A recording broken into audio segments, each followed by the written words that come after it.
How you guys doing? Welcome back to Conversations Over Chess. The individual that's stopping by the podcast today is multi-talented. I got my Shannon Sharp notes out to introduce them. The person coming to the podcast to have a conversation is a former high school classmate.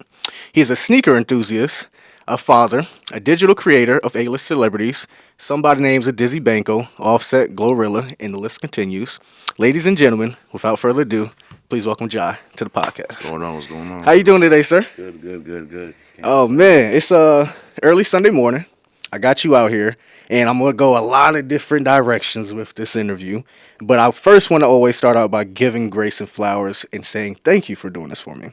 You're a busy individual, and like I named off a couple things, you are in a different limelight, right? A lot of people see you on Instagram doing a lot of different great and wonderful things. Before we get into how you're doing those great, wonderful things, I want to start at the beginning. What got you into taking photos? What got you into videography, things like that? Because this is a each one teach one platform, and I want the individual that's going to consume this to say, "Hey, Jai didn't start there, but he ended up somewhere over here." So, what got you into it? Really, like you said before, like the enthusiast. I was going to sneaker events and stuff like that, and I always had sneakers to sell. So I had a little camera. I traded for a pair of sneakers and just put it to use, just marketing my product. And I put it down for a long time, and then I had met my boy DJ Neptune, and at that point I was really just his brother and then moving around with him, and then business picked up, and then I started being, I would say, like his assistant manager, just helping him trying to get into rooms and clubs and stuff like that, and then just anything he needed at the time. And he was like, yo bro, what if this doesn't work? Like, kind of being doubtful. I was like, Yeah, it's gonna work, but in the back of my head I was like, you know what, you're right. So he was like, yo, why don't you just bring your camera to the clubs and stuff or house yeah, parties that we do, and then we can do our own content and yeah. put it out there. So I was like, let's do it. So we're moving around and stuff like that, and then he gets a gig at Coyotes. So I'm at Coyotes every Thursday, Friday, Saturday, and even Wednesdays. And he was DJing, and then I locked in with the owner of Coyotes in 51st Street, and he started paying me to take pictures and stuff like that. Because at Okay. first I was doing it pro bono. I was just doing it for fun. Yeah. He saw the quality because he had a cameraman already, but I guess they had something going on, and he started paying me, and then I just started just going up from there, and then I built a local fan base because of my work, and everybody was like, "Jai, can you send me those pictures or whatever Yeah. the case may be?" And then it was just that's how it started. Really, that's So a lot to unpack in there, and one thing that I want to point out to the consumer is that you said, "Hey, I started working for free, and I learned from somebody else. Somebody taught me the game. Somebody gave me the game, and I took advantage of that, and it was a learning experience." How long from when you started with the DJ to when it was like, "Hey, I'm actually now taking those photos for getting paid for money"? Well, to be honest with you, it was really just a short span. It was probably about a month or two because Okay, that's fast. I guess the photographer that was originally working at the club had some family stuff going on and wasn't able to do it as much anymore. Okay. So the owner was like, you know what, let's put you on board. I'll give you a certain amount every week, and then we'll go from there. And then I was getting paid not for the best work, but just the Yeah. work that I was being It's provided. labor, and that's one thing that Exactly. I had to learn is like either way, it's like you put time and effort into this. I Hmm. can't get my time back, so that's what you're paying for at this Yeah. point. So I get that all too well. So DJ gave you game, you got networked into the space, and then from there you took off. And like you had just said, it wasn't the greatest quality that you can deliver today, but it was quality nonetheless. Where did you get the editing skills? Was it even being edited at that time, or was it just, hey, I'm just capturing a photo and he just so happened to like it? Well, actually, before I even when I was with the DJ, I had my own label. It was a mini label called Banks Production. So Okay. I had a videographer, I had a DJ, I had a whole bunch of people part of my team, and my video editor, Dre, actually, he's always around the clubs. You'll see him bouncing around and Yeah. going crazy dancing and stuff. He really showed me some of the ropes as far as, like, chopping up film and stuff like that. And then the pictures I kind of learned on YouTube. Okay. Was self taught, trial and error, and I went with what worked, and then I went with what didn't. And then every week, if you go back to the Banks Production page on Facebook, you'll see the very first, Yeah. and then you'll see the elevation.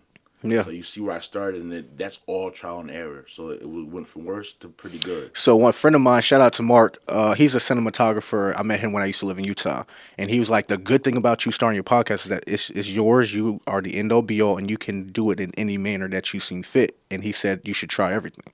So I did try when I was just with iPhones to do it like this, and I was editing with iMovie. So I did try. All right, now I got the Sony's, and I need to edit it and put in LUTs and this and the third. And it's like you said, being a graduate of YouTube University is just like you got to go find out and see what works for you, and then just go from there.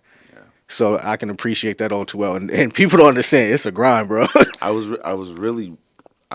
doing was my camera was Bluetooth. Okay. So I was kind of faking it a little bit. I was What do you mean by that? I was Bluetoothing the pictures to my phone. Okay. And went into the actual photo library and edited from there. I didn't even have a program at the time when I was in the club really until like towards the end of me being there. Yeah. So the Fake whole it till you time- make it. So listen, kids, fake it till you make it. It's okay. Now it's time to pay these bills. This episode is brought to you by Legendary Apparel by Kimaj the Creator. Don't let the fly name or my fly fit fool you. Legendary Apparel is a one-stop shop for all streetwear and essentials. Outside of the items that I'm wearing, he also offers bags, sweatsuits, shoes, canvases. You name it, he has it. Also, you're in for a treat. If you use the promo code COCP, which stands for Conversations Over Chess Podcast, you'll get free shipping. I repeat, free shipping. Also, be sure to visit his website. Link in the description or up on the screen. Be sure to give him a follow at _creator, KREATOR. Forget staying thirsty, my friends. Stay legendary. Legendary Apparel, the presenting sponsor of Conversations Over Chess. Peace. Now back to the podcast. One thing I wanted to touch on too that I did not know and I'm learning right now, real time, is that you said that you had like your own team at that point. Mm-hmm. Where does that come from? Where does that knowledge, where does that expertise of saying, hey, look, I'm good at this. I'm not so great at that, but I want to build a team around me. That's just not put into somebody. Like that has to come from something, I feel like. So where did that come from? That entrepreneurship, so to speak. I feel like it's something I always had. It's stemming from sneakers. I was my own boss. I made my own money. I networked with people that I didn't know to make things happen. Yeah. And I really they were essentially friends. Well, now that are friends, they weren't my friends then, but I met and I knew what kind of craft they had. Okay. So I had a DJ, I had an engineer that had his own studio in his mom's house. Yeah. I had a video. He was a videographer, and then he did video editing on his cell phone. So this was all like we were young. Yeah. And I had a producer. Out of all of them, it was kind of like a learning lesson for me because I'm learning from 5 individuals. Yes. I'm learning a little bit how to DJ. I'm learning a little bit about engineering. I'm learning about production. I'm learning about video editing. Yeah. So, and me being, at the time, just me kind of being ahead of it was kind of me just trying to get people in certain rooms and really network for them and put things together locally. Okay. So that's what's up. And that's, I feel like, is a great quality to have. It's just that to have that early leadership early on, I feel like it pays dividends. So our connections, for the world doesn't know, is that we went to the same New York Military Academy, same high school that we attended together. And that discipline that we had back then of waking up at 5 a.m. and having to work out, I tell people all the time it pays dividends for me now.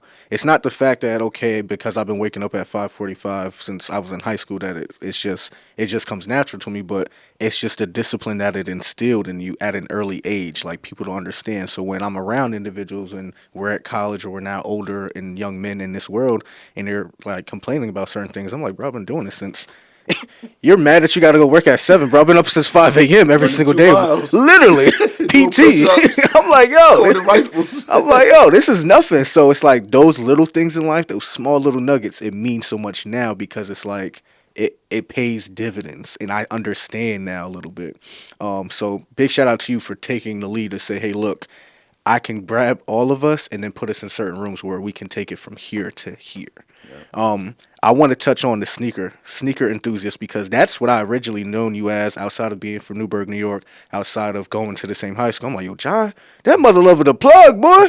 I'm like, who's his parents? What's going on? Like, is he stealing? Is he scamming? And it's like, well, we're 12, so obviously, I don't think he was scamming back then. But if at all, I was gonna say, I don't It know. was a scam. But talk to me about the love of sneakers, because I don't know if you knew this, but I used to collect watches, and I was like a watch enthusiast. So where does that love come from for sneakers? What's the rarest ones that you had? Like, walk me through that, man. Let's first of all with the love of sneakers. Like, where did that even come about? Love of sneakers.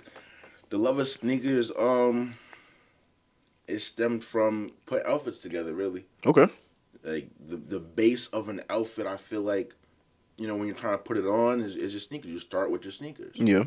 I mean, I started with my sneakers, and I worked the pants and the shirt, and then maybe a jacket or something. So, and it's something you need every day. So, and you always want to have ones that are clean, that are fresh, that are, I don't know, maybe some pairs that people don't have, and it's like, whoa, like, Yeah. so just really just that. Okay. And how young were you when you got into the sneakers? I'd say, what grade was Nemo? 8th grade, 9th grade, 8th grade, no, 9th grade. I was Okay. in Florida. My roommate actually, he had tons of sneakers, like crazy pairs. He was from Russia. Okay. So yeah, they had Got that money. Russian I was money. seeing sneakers that I didn't even see before. Yeah. That now that I know that are up there. Yeah. So What is your favorite pair? my favorite pair. Ooh. If you had to pick, and if you can't pick, just give me a top three.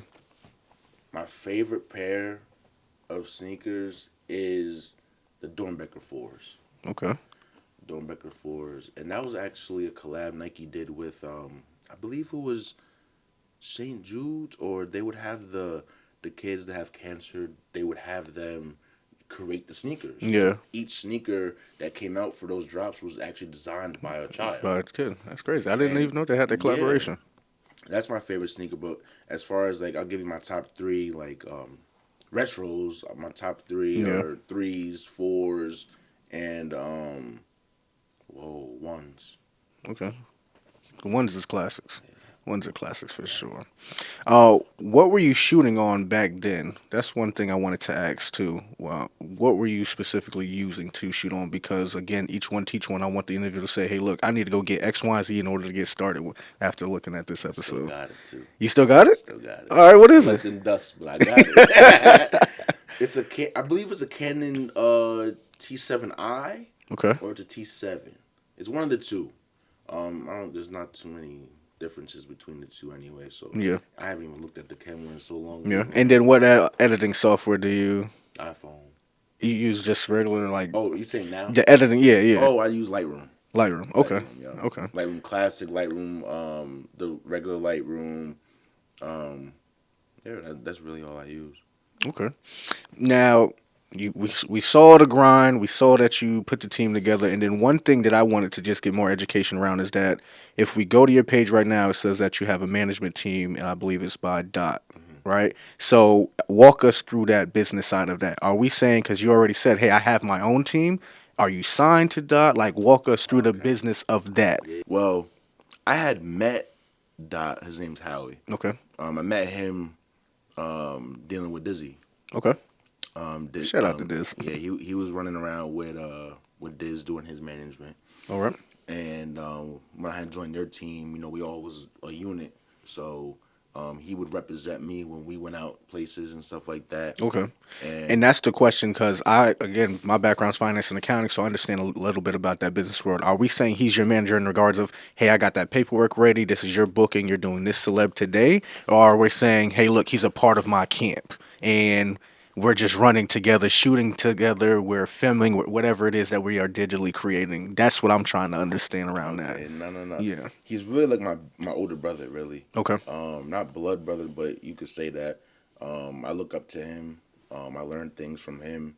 So when I have a contract or something that needs to get read over, Yeah. I send it to him. If I don't know something about something, I go to him. if he sees or he sees someone looking for a photographer, he'll send it to me. He's just always in my corner. That's you good. know. So, and I know he's gonna represent me to the fullest. So I just, I always kept that on my bio, like, how he's my manager. Just if you have any business, serious business, you can Yeah. reach out to him and we can get it situated. Now it's time to pay these bills. Think global, act local. The World Is Yours offers the coolest men's fashion and accessories at 104 William Street in Newburgh, New York, my hometown. It's also available at theworldizyours.com. That is WRLDIZYORZ.com. Be sure to use the discount code COCP, which stands for Conversations Over Chess Podcast, to get 10% off. I repeat, 10% off all of your purchases. Again, World Is Yours, WRLDIZYORZ.com. 10% discount code on the screen. Get you some. Now back to the podcast. Okay, that's what's up. And it seems like the running theme for this conversation is that you've always had an individual that you network with and you build that foundation, and then from there it's like, hey, whatever I don't know, I have an individual to reach out to. And that's literally what this platform is about. It's like, hey, look, go learn from somebody else. Go learn like the Google and YouTube University, but also sometimes in life you're gonna need somebody else. And it took a long time for me to put my pride away to be like, I don't need nobody in this world. But it seems like relationships and from third person's point of view, it's just like relationships is everything in your world. Man, more than you.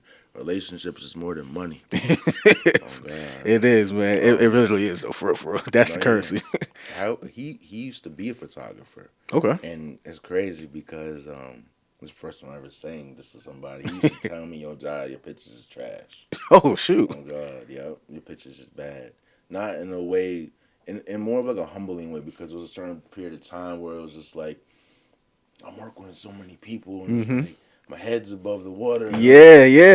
Your shit doesn't stink. The shit don't stink, right? And then to your big bro go, this shit ain't it. Yeah. Then it's like, How did that affect you? Because I could tell you right now, Slinky's my big brother, and whenever he says something, I'm like, God damn, my nigga, where does it hurt in my chest, my nigga? It hurts in my chest. So does that like level you up? Does that like sharpen the sword? Like, how does that affect you? It makes me go harder. I don't feel no way about it. I just feel like he's just looking out for me. Yeah. And if he does tell me he don't like it or I could do better on it, I what you don't like about it? Mm-hmm. What can I do better? What do you think is wrong with this? Yeah. And it's never nah, bro, you're wrong. Unless I feel some type of way about it. Yeah.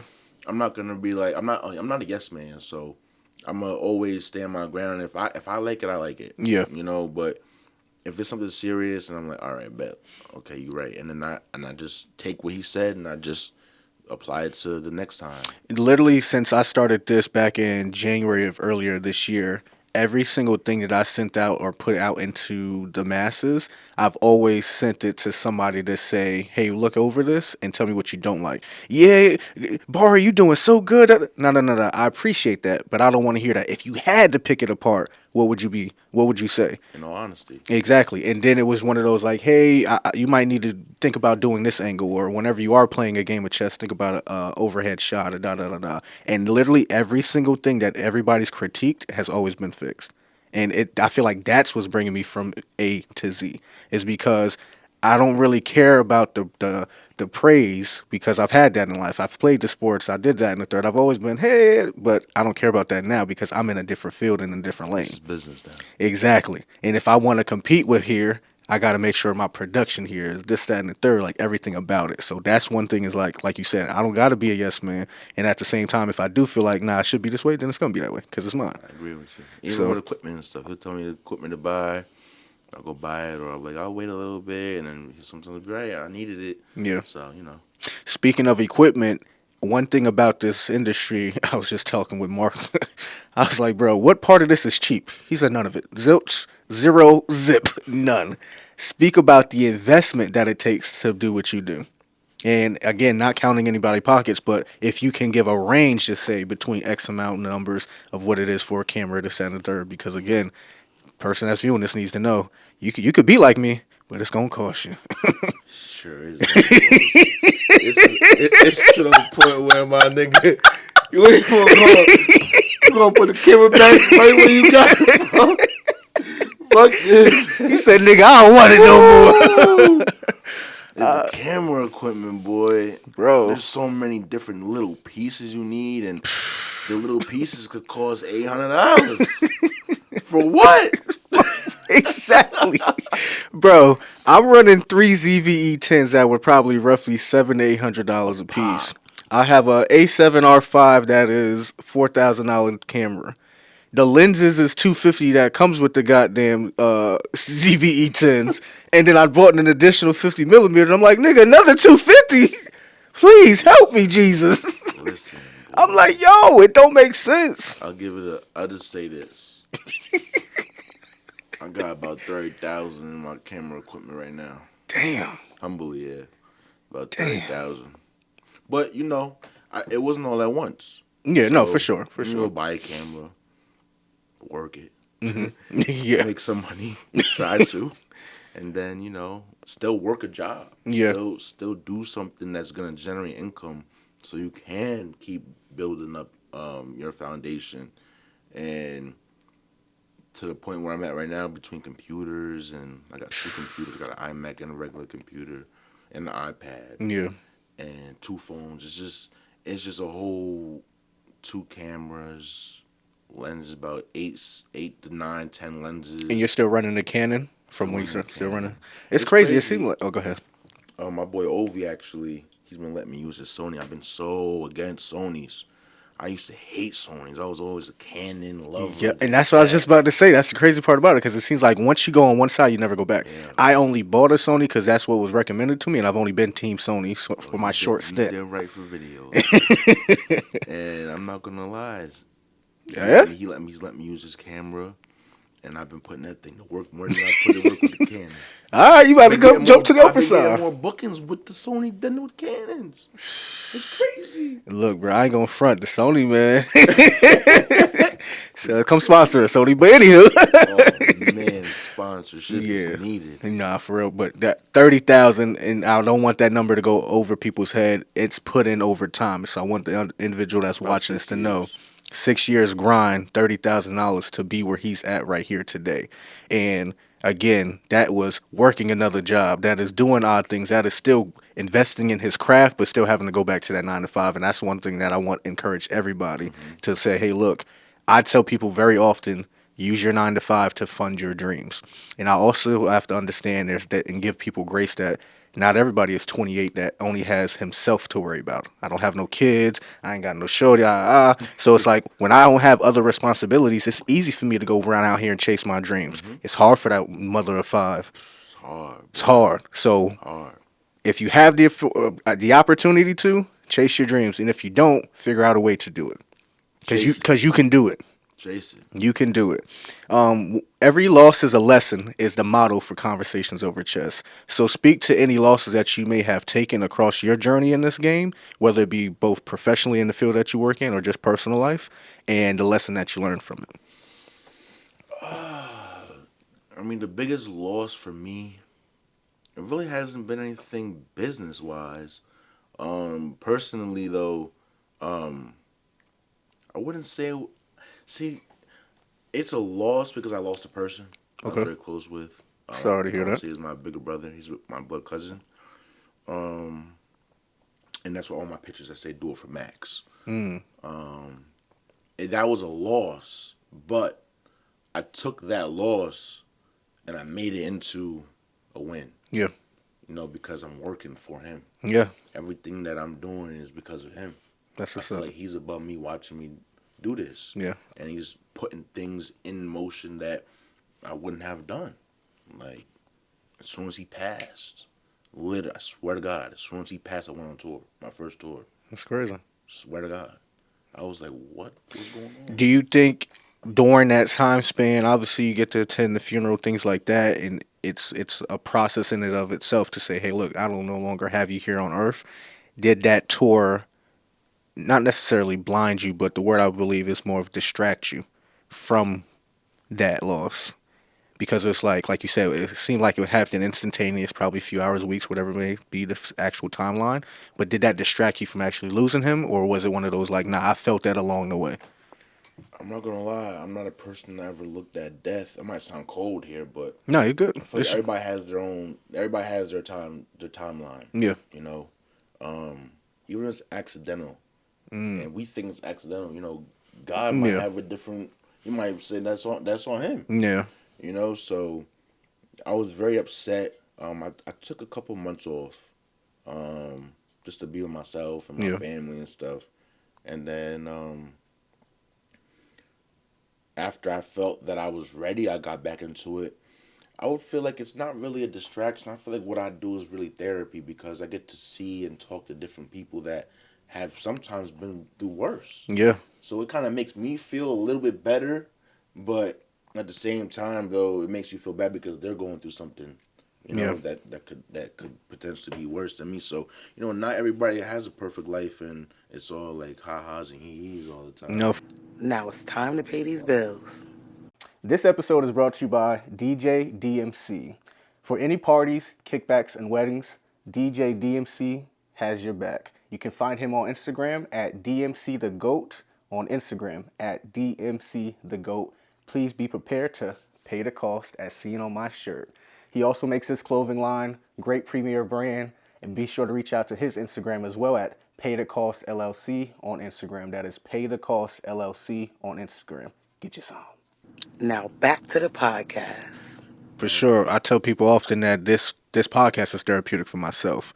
But it's dealing with a bunch of just life be lifing and just having these conversations, enjoying myself and afford myself the opportunity to just travel. Like I just interviewed a person in Toronto, professional NBA 2K player for the Raptor GC. So it's just like I'm enjoying that ride, but it's very therapeutic along the way because I did make a lot of mistakes. I did do a lot of wrong. I lost a couple people along the way, but this has been one of those journeys, like you just often said. It's just like you get to see like everybody. People's been through worse. G. Yeah, I lost a mommy at 13, but yo, I didn't have a mom. How about that? Like nigga, how was you born? Nigga, I don't know. Yeah, like literally. So it's one of those type of things where it's like it really humbles you. One thing my aunt used to always tell me is like, yo, you complaining and motherfuckers got it worse out here. You all this hee hee ha ha shit, but like motherfuckers got it worse. And she's from the South Bronx, so she come cold hearted. I'm like, dang, auntie, all right. It's kind of crazy because when I was growing up, like you said, with the sneakers, just them back to the sneakers and stuff, like, everybody thought, like, oh, your mom's rich, your mom got money. Bro, my mom did not have a lot of money. Like, she grinded. Yeah. I watched her start from selling health insurance all the way to selling real estate. Yeah. And she really kind of put that hustler mentality in my back because she was a number one real estate agent in the Hudson Valley. So, yeah, she was making money and stuff, having nice cars and stuff, but that didn't mean I did. Exactly. I was well taken care of, don't get me wrong, but things that I wanted, I had to work for. And I want to go down that rabbit hole, and I want to make sure we talk and touch on that is because a lot of people might hear the $30,000 investment. A lot of people might see the car you drive, but they don't understand. I had to put in the work to get to that. I had to put in the work. Nothing was handed to me. I had to go work pro bono up in these Wednesday through Thursday in Coyotes, and like I had to go grind. But you think because my mom was driving that it was just given to me? Nah. My first job, boy, let me tell you, I was 15. Actually, what age was it when you first worked? 14? Yeah, 14 is when you can get your working papers, I At believe. 14 years old, I was at Subway. 14 years old at Subway. Yeah. That's how I funded my sneaker business. There you go. The summertime, I was working 2 jobs, actually. I was working at the pool lifeguard in my complex I lived at, getting paid, and then I was doing Subway. And that's the thing that I want people not to go over their heads is like, yo, I had to sacrifice. We 14. We could be doing a lot of things at 14. Boy, I was outside at 14. But you said, nah, I'm going to work, sacrificing the money that I do make. I want to throw to my sneakers. Yeah. And that's the thing that people got to take away is like, yo, you got to sacrifice. You got to grind. Like, I'll be up till 3 a.m. editing videos. Yes, it's fun for me. I enjoy it. People are like, yo, what the fuck you mean it's fun for you? But for me, it's just like, it's like you said, it's therapeutic. But you got to put in the work. That's one thing, like, I'm screaming at the top of my lungs of this year is just like, you got to put in the work. I can't say that I want to be the richest person in the world, Elon Musk, but that motherfucker sleeping at the factory. Not going home to his wife and kids. Billionaire with a B. Still at the factory. That's why I'm like, yo, these niggas trying to take motherfuckers to Mars. But you complaining once you say this is what I want, but your actions not matching it. Your actions isn't matching It's it. people's priorities nowadays, bro. And I try to influence every nigga that I have around me, like my boy Amir that's here with me today. Yeah. Shout out to Amir. You know, we grew up together, bro. I've known him since I was in second grade, Okay. and we done rode bikes. Yeah. We kind of been through it all. He's seen what's been going on, so you know, and I still tell him to this day, like, yo, bro, we staying up tonight. Yeah. Told him last night, we got work to do. There is no sleeping no Yeah. more. Facts. Ain't no sleep. It's so funny that you guys been locked in since the second grade because me and my best friend have known each other since the second grade as well. Shout out to Luke Pena, and it's just that journey. And what I enjoy about having those people since the second grade and Slink who came along in seventh grade is that they got to see us when we were there and where we're at now. And we need those individuals because whenever we're getting too high, bro, and too big for our bridges, like you were mentioning, you can have not only your childhood friend, but also your other brother to say, "Nah, G, that's not it." And it's like, "Ooh, let me go ahead and get in the bag. Then let me show them that I can still got it." So shout out to those individuals who are in our camp, who are staying down and helping us come up because you are needed. Wallow always says it all the time. Like, you might not be the face of it, but you might be the weed man. You might be this. You might be X, Y, and Z. But we need all of those people in those camps. That's a fact. That is a big fact. Shout out to your mom. I know it was her birthday a couple weeks ago. Shout out to her. Yeah, happy birthday, mom. Yeah, I was gonna say, did she do anything fun for it? Oh man, you know my mom's very she's very simple. She don't care. Even though you go get a Louis bag, go get part of the bag for her happy birthday. She don't care. She don't care about diamonds. Don't care about none of that. So for her, it was more of just enjoying time with me, the family, going out to dinner, getting some drinks, just hanging out. Now I feel like she's at the age, not the age in a bad way, but She said, "Don't you ever say my age on camera." Don't get beat now. She had a time in her life where materialistic stuff doesn't matter no more. I done got her everything under the damn sun, and it's just I don't see you wearing this, so I ain't getting it no more. Right? Makes sense. So I want to shift a little bit and pivot around. Is that obviously you are a celebrity photographer, digital creator for A-list celebrities. How did you jump into that field? Because again, it's one thing to just go out there and make the investment, which a lot of individuals will probably do after this video to say, "Hey, I'm going to get that Sony or that Canon, and I want to start my journey." Yeah. How did you get the actual A-list? Because the people that you work with, bro, if you go on your feed, it's just crazy. I'm like, yeah, what is going on? Like, And those is all real relationships. you heard it here. It's not all business. So how do you jump to that other side? Because everybody wants to be there. So when I was doing my thing with Banks Productions, my own thing, I had my own group. okay, what was the name of that group? You said Banks Productions. Banks Productions. Okay.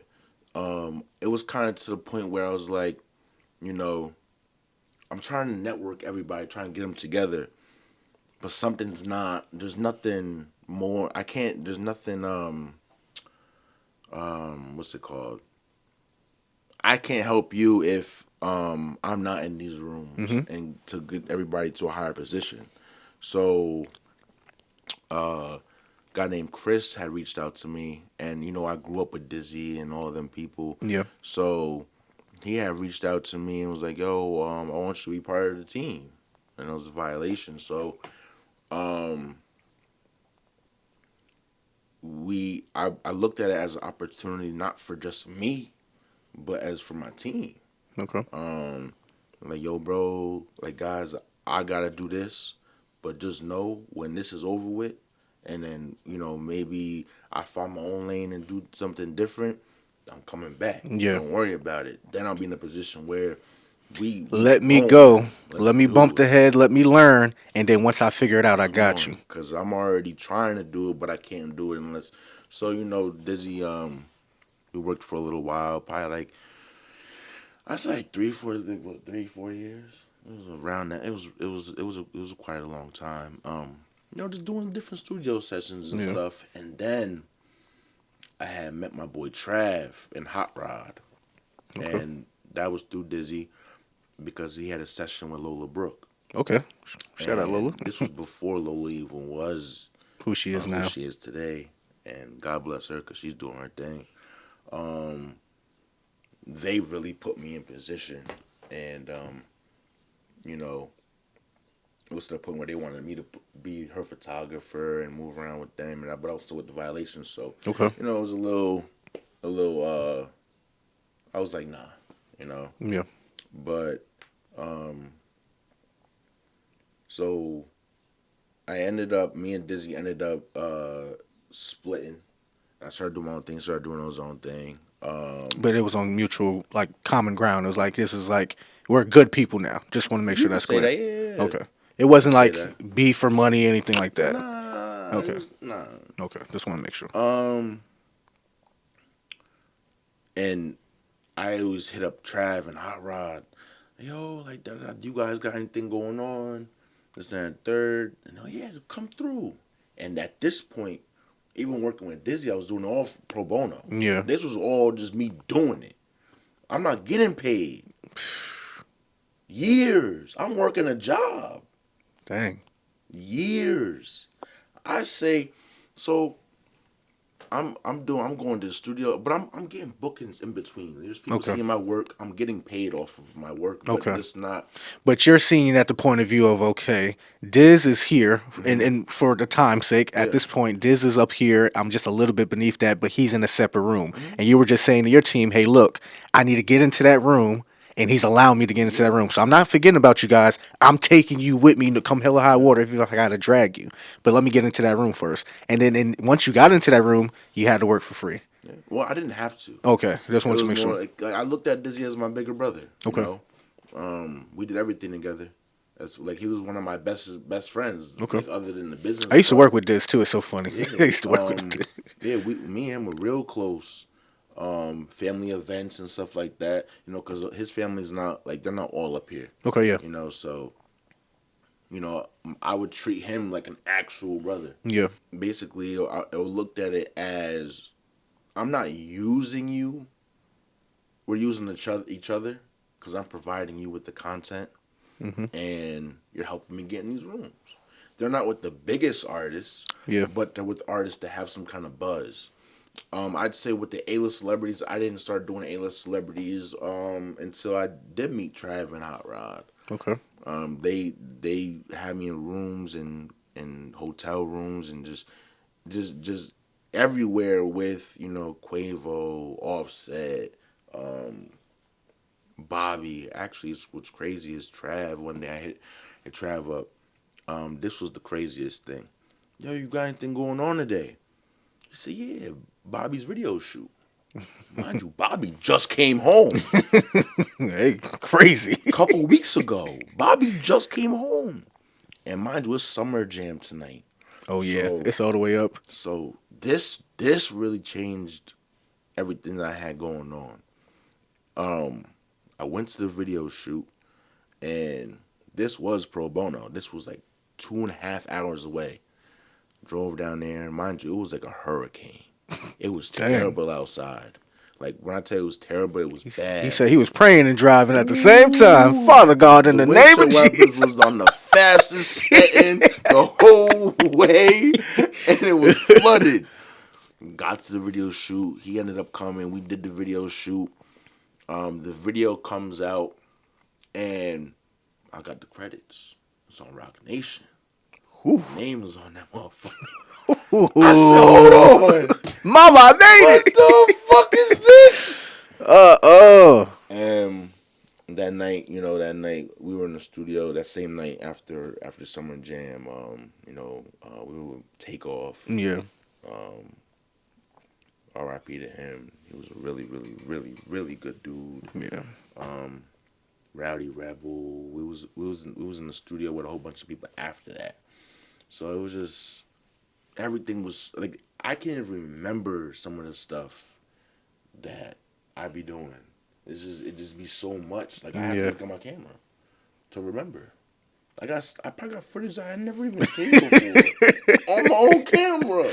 Just because it's just a lot. So big shout out to Trav and Hot Rod, man. I appreciate y'all for life. Yeah. Y'all really. Now it's time to pay these bills.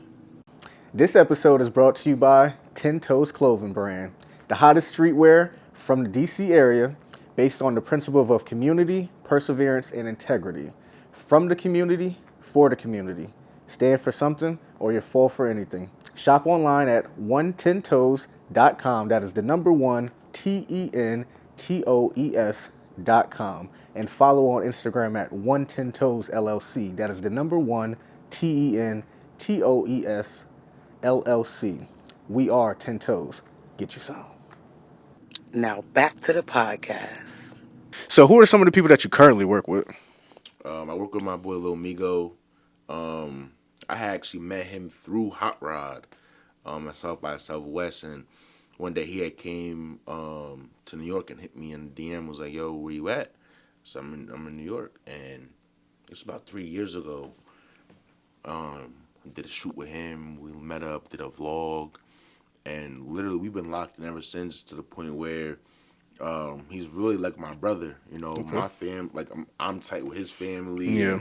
Live with him when I go down and travel with him. You know, we take care of each other like a family, like a real family. That's what's up. He's brought me places. Like he's the reason why I go on vacations. You see me going on vacations. He's probably is the reason why you see me in Miami having a blast, or Houston or LA, or moving around.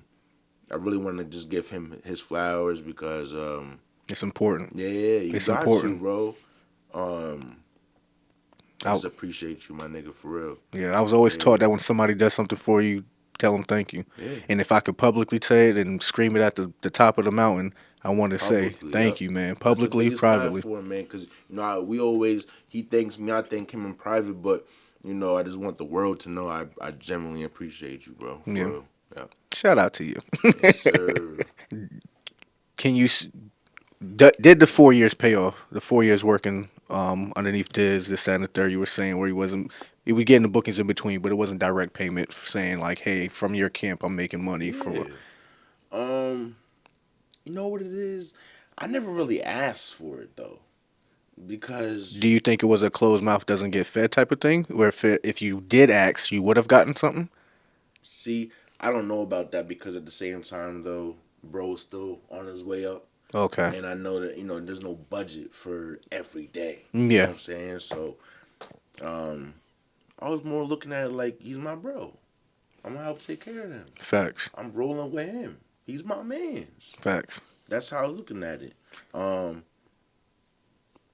It seems like from just the story in and of itself is that how you were saying, hey, I'm going to take my team from here to there, but everybody has to play their part. You were saying earlier on in the conversation where I don't know, but this person does. It seemed like it was the same thing for you, where you had to be a pawn. Mm-hmm. Going back to chess, you had to be a pawn, where somebody else had to be the king or queen at that point in time until you became the king.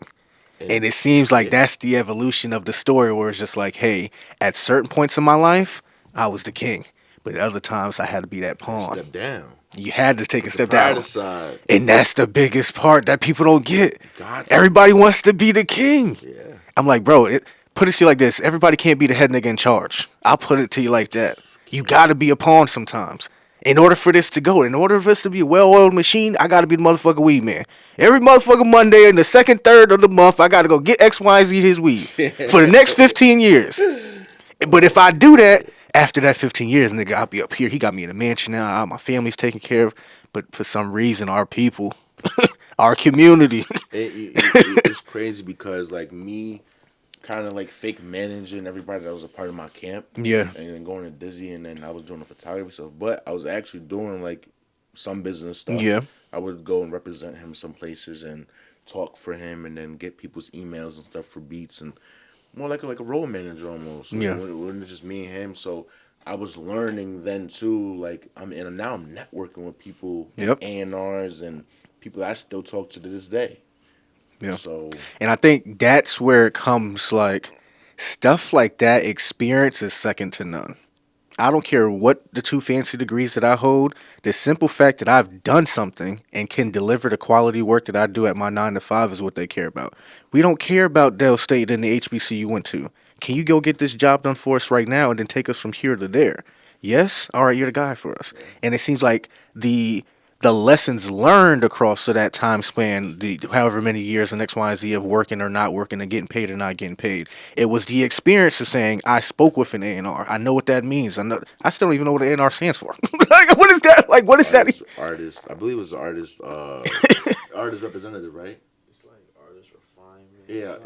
Everybody. We still learning it, motherfucker. Listen, everybody got their own. Google and meaning to YouTube it. University. Either way is that you walked into those rooms and you can actually say, I did. So I know when you're fudging with my budget. I know when those numbers aren't right. I know when there's a back end and there's a front end.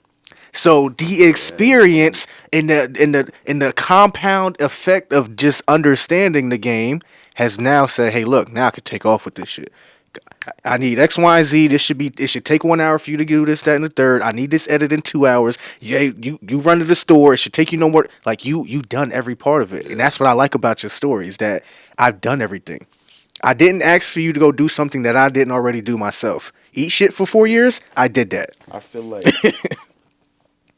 artists and repertoire. Yeah, I don't know. Whatever the fuck. We'll put it in the goddamn. Figure it out. Go Google it, YouTube it. Who has been your favorite artist that you work with so far? My favorite artist that I've worked with so far. I'm not gonna lie, man. My favorite artist. Ooh. See, you put me in a predicament right now. You can say all of them. Make the politically correct answer, my brother. Favorite. I feel like R.I.P. to Takeoff, man. Yeah. R.I.P. to Takeoff. Genuine soul, man. Yeah. Real genuine. It's always hard to see individuals like that taken out, and I say it frequently in every interview, but like the stuff like the Nipsey Hussles, I didn't know the individual personally, stuff like that, but it's just like when you get taken from your community and you're of your community, it just makes you feel away, and then for that individual to be taken with his life taken like that in such a gruesome manner, take off. Nipsey's like the individuals that's like of our generation that we grew up on, that are peers, people that we brush shoulders with for yourself. Smoke. Exactly. It's just so crazy, and it's really like infuriating, I would say, because these are people who are doing great and wonderful things in their life, in their communities, for their families, for their wife, spouse, kids. Like they had other things and other people and other obligations, and for them to be taken out of this world and in the manners that they were taken, it's just it's just nonsense. It's sickening.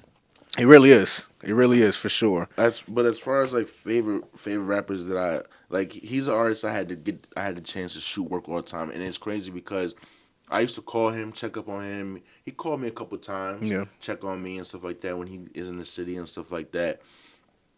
And yeah, he's real genuine. But I feel like R.I.P. to Takeoff. But my favorite artist, Future, man. Oh yeah. Kudo.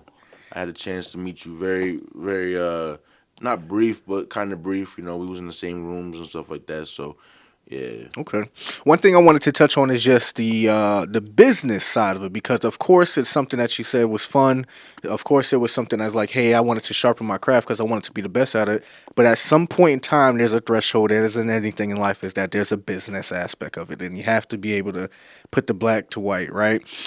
So black to white for real though. Exactly. Like so all types of ways. God, you got to give it to him. Exactly. So I want to talk about that and just touch upon that a little bit. Is there release forms? Is there legal that you got to get involved? Like, take me through the A to Z. I'm a rapper today, right?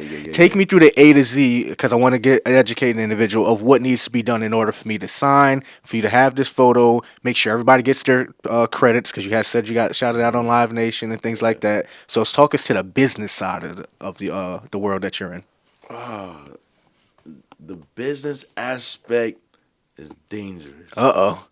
Get your pen and papers ready, people. Get your pen and papers ready. It's dangerous. You know, sometimes people don't want to pay you, or after the work is done because they feel like it's not going to get released or whatever case may be. But they have to realize that it's really your time. Yeah. You know, you're paying for my time. Exactly. You don't have to pay me for the work. Just pay me for my time. I'll take a little bit off. Yeah, of course. But just give me something. Is there a I specific? never really had any legal problems, or I never even had to go through any of that, to be honest with you, because most of the people that I work with, I form a relationship with, Okay. where we'll work out an agreement between ourselves. You don't And necessarily have to put pen to pen paper. and paper. Okay. I All right. try to stay away from it just because there's no need for it. All right. I mean, if Drake or somebody was to use my photo or something, Yeah. I'm gonna need something off of Yeah. that. I'm sure if Drake Like, you know what I'm uses saying? the photo. You gotta give up. Yeah. Yeah. So One question I wanted to ask is: has anybody ever tried to taking credit for a photo that you've taken? Stole the work all that you these did. pages, Don't even shout them out because I don't even want to give them life. I don't even know the pages. Okay. I just, they're really just fan pages, and then people just posting my pictures just to post them. Yeah. I don't really care. Is it one of those things where if although you took the photo and somebody else is posting it, does it drive currency to you, like who you are and only if you give the credit to yourself, or how does that work out? I'm not gonna lie. You I like feel like you like the bootlegs?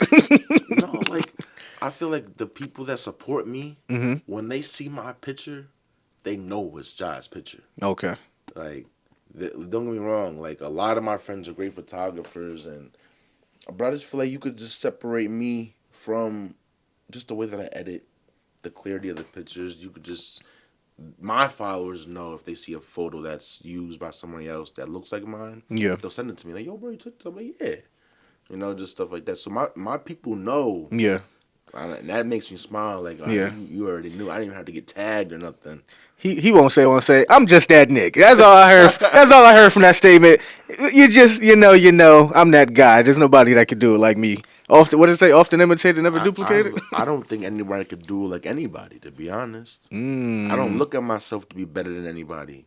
I feel like if I don't think that you're like doing a good job, I might even reach out to you. Like, I might give you tips. I Okay. might, yo, bro, why don't you try to do this instead of that? Yeah. And some niggas' pride is just, nah, I ain't want to. Yeah. Stay over there then. See, keep making that little bag then. He won't say it. I will. Stay where you at. Now it's time to pay these bills. This episode is brought to you by Heart and Soul Training. They're the premier sports and basketball training in DMV while also offering training sessions in Delaware and New Jersey. Training athletes of all ages from young kids to even pro athletes. Some pro athletes by the name of Jordan Allen, aka JA to you all, who just hit 13 threes down in Mexico. Also, they trained Martez Robinson, the personnel at Delaware State University, down to a MEAC conference finals. Heart and Soul Training, what are you waiting for? Go check them out. Details in the description or on the screen. Now back to the podcast. One question wanted to pivot a little bit and just knowing a little bit about you, only if you're comfortable about speaking about it. I understand that you have a son in this world, and you have what I call one of the greatest responsibilities ever. Not only are you a man, but you are raising a young man. Speak about the importance of that. Speak about you having a son, how much he has changed you in this world, and just talk about that a little bit. Man, that's my pride and joy right there. Really die about that little boy. Yeah. But it's been great, bro. The motivation. I mean, I feel like I've always been a very motivated person. Yeah. It just put the extra. I never had to worry, because I feel like God got me. I never had to worry about ifs or whats.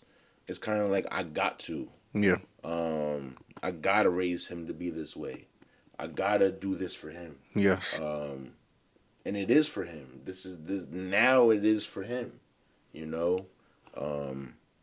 So it does give me more motivation, but I feel like I just had that motivation already ahead of time. So now it's really me just trying to just take over the world. Yeah. At this point, and it's for him. I feel that. I was going to say, It's fun. I don't have kids, but I have nieces and nephews, and I always tell them often. I often tell people like they're the reason why I inhale and exhale. Like literally, like outside of that, and this I shouldn't be saying it, but outside of that, like I really don't care to be here on Earth. And I'm not suicidal, niggas, but it's just like I'm good. I've lived a great life. I've been very fortunate to do a lot of different things, travel, this and the third, but they are really the reason why I inhale and exhale because I understand the importance of them. When they talk about the Whitney Houston, the kids are the future, I'm like, now I understand it. Now bro. that I'm 28, like I get it now. Like they really are. We got to protect them. Like we really do. Has he taught you anything? I know he's young, but has he taught you anything so far? Um, my son Yeah. has taught me like real love, Yeah. but I feel like it's different though. Like like real genuine love. Like when you see that little boy, man. Yeah. Woo! When Makes I your come day. home, Makes it your day. just makes my whole day, man. Just That's good. And did you grow up with your father? I meant to ask you that because obviously I've only seen you when we were at Nima Da Da Da. I've always seen yeah. your mom, but I didn't never see your father. Did you grow up with him? My dad's around. Okay. My dad's around. Um, he's actually he's doing a lot of big things. He actually has well, he's in the midst of watering it down, but he Yeah. had one of the biggest French bulldog kennels in the East Coast. Hey, that's what's Yeah, up. yeah, yeah. So he had to transform the whole SPCA in Hyde Park Okay. and made it into a dog kennel. He had some of the top bloodlines and dog shows, and he's just going crazy with that. And then he actually now is he got a spot in Connecticut. It's actually a chicken franchise. He's Yeah. opening up. I think it's called Perfectly Southern Fried Chicken, Okay. and it's a franchise from down south. He's bringing up here. That's I what's think up. to a few locations. So I've been helping him with that. Um, it's just yeah, my dad been around my whole life. That's what's up. That's Yeah, good. he's been around my whole life. It's always important to have, I feel like, a father figure in your life. Yeah. Obviously, if it is your father, that's great. I had father figures, whether it be coaches or my uncle, but I think it's important as a growing up to be a man now to have other men in your life Yeah. and in your corner to just put that foot in your ass sometimes, so to speak. He's the real hustler. Yeah, He I got that trait from him. yeah, He's on car dealerships. He's been on the block. You yeah. know, back in the day, he's done everything to get some money. And you know what's so funny is that I feel like that generation, whether they were block boys or not, they just have something about their hustle, their grind. I don't know what was instilled in them, but they know how to go get it, whether it's Go scrapping metal. get it. I'm like, He was yo, doing. Listen, when I say getting it, he went to I think it was masonry school yeah, to do fucking construction and listen, he did it all. yeah, Literally, my uncle, I remember summers we would go scrapping metal. He used to work on bridges, fix cars, work on other people's cars. Like he just did it all, cut grass, shovel snow, and this was an individual who had dropped out in the seventh grade, I believe. Like that didn't stop him. He just was a sheesh. hustler. That's And right. Like back to me when I was younger, bro. I was working Subway and lifeguard at the same time, but I yeah, was also cutting grass. yeah, On God, I was bro, that was me and back then. shoveling snow. Me, So that was me it's back then. the I swear to hustling, God. man. I swear to God. What is next for yourself? What is next? My dream is to do music management and A&R work and owning my own like label and Yeah, just going back to the roots. yeah. You know, um, it's crazy. Out of all the people that I had, only I'd say one of them is still with me. Okay. Yeah, but he's the producer. All right. His name is Destin Beats. Yeah, go follow him. Definitely. And yeah, so right now I'm managing Ovi Josie. Hey. So we've always known each other. We kind of not grew up together, but grew up together in the Yeah. sense we're from the same city. We know each other. We just plan on taking over the world right now, Yeah, I've been seeing him on Instagram doing a lot of big things, and moving around. ever Yeah, since I jumped into like the camera, just having the camera, that's it's so funny. Like my whole way of looking at things has shifted. So I'm like, yo, who's shooting that? What are they shooting on? I see how every time they I'm not cut, shooting it. I was gonna say, I wonder who it I'm not is. shooting it. I think it was like on what is it, on the radar or something like that. It's some booth or something that he goes raps at, and they have like a studio. I believe it's a white individual because they had like a behind the scenes look. And needless to say, I just pay attention to little things now of like, hey, I like the angle that they capture because every time they cut, it keeps and holds the same different background and stuff Yeah, like that. Just the camera quality, all in all, it's just been his production is second to yeah. none. So shout So out yeah, to him. Come on the podcast. Outside of that, but I exclusively do management with him though. okay, Like just networking, just putting plays together, just giving advice, We in the studio all the time cooking up paperwork, just Yeah. everything. And it's going back to marketing. what we were saying, where it's just like sometimes you're the pawn, sometimes you're the king, and it seems like in this case, you guys are working in conjoint to say, hey, we can Partners. take it right Yeah. here. So, and that's what I keep trying to beat this into you guys' head that's watching this. That's just like know where your role is at and play that to the fullest. If you want me to be honest, like you're like no one's really ever the boss. Yeah, Like you can't do shit in this life by yourself. It's not. I'm telling you right now, it's not gonna happen. exactly. It's not. And that's one thing that I had to learn about in the corporate world where I work in still to this day is that you're always going to answer to somebody. And that's the lesson that the corporate world taught me that I had to take into the real world. It's just like, dang, I do. I have my aunt. Okay, outside of my aunt, I have my older brother. Like, I always have to answer to somebody in this world. Where for the longest, I was just like, you not telling me nothing. But that was the hard head, young little, hot spitfired person that I was. But now that I got older, it's just like, okay, you got to answer to somebody. Because even it taking it a step further, I got to answer to the man above. Because if I think I'm above him, if I think I'm above him, this life gonna be cut short, baby boy. So I get it. I get Play it. around with that, man. For real, at all, man. Like even Bill Gates and all them, they have bosses. Yes. Now, I wouldn't say bosses, but they got a whole. You got whole CFOs. They got exactly. I just was about to take you there. Yeah. Going back to the corporate structure, the CEO has to answer to the board members. The board members have to answer to the investors. So Not let's the really talk boss. about it. You're never in charge. ever in life, unless and if you a dope boy, you gotta answer to the plug. Because if the plug ain't giving it to you, you ain't gonna be a dope boy. Yeah. Last couple questions that I have here is there anybody that you wanted to work with that you had the opportunity to that was missed? Where it's just like, hey, we're going to chop it up, blah, blah, blah, we'll take the photos, but it just didn't fall through. Because I've had that happen with the podcast. No. No? Okay. Is there anybody that you... I feel like all the opportunities that I had, I found a way to make it happen. Okay. I wasn't taking it like it was never. I said we heard hurricanes and all. I don't give a fuck what it is. Armageddon. I'm going to work. I feel you. Is there anybody that you want to work with that you haven't already?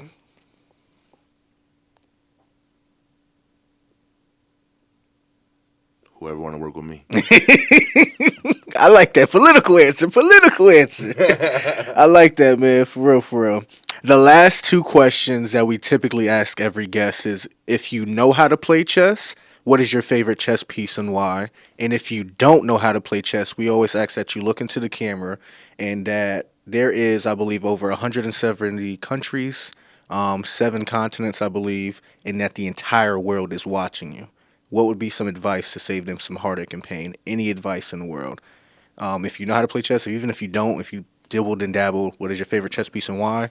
And then you'll look into the camera and just give the entire world, China, Germany, everybody, Brazil's watching. They want to know what is some advice to save them some heartache and pain. I don't remember how to play chess, but Okay. I can give you guys some advice.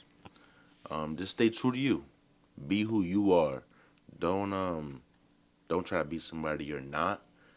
Never give up, because anything can happen in life. You can go. If you don't try to do it, you might not ever know if it's gonna happen or not. And just put your pride aside sometimes. Sometimes it's good to do that just so that you can act like you are wanting help, and it's okay to want help. Like I've wanted help before. Pretty sure Jabari wanted help Facts. before, or needs help. We need help sometimes. So Yeah. there's always, don't be scared for that, man. Yeah, that's really it. All right. Appreciate you, sir, for taking the time to have a conversation over chess with me. See you guys in the next episode. Peace. Nothing ever comes to a sleeper but a dream. So I'm woke, try and get that money any means. Used to watch mom sweat them clothes to get them clean. Grew up in the slums, ain't shit that I ain't seen. And it's still free, all the guys till they free. Couple niggas crippin' and the others throwing bees. One thing for sure, they gon' all ride for me. Cause we ain't never phased no gang family. Damn, what a blessing, all them low nights had me stressing. Praying to the maker, hoping someone get this message.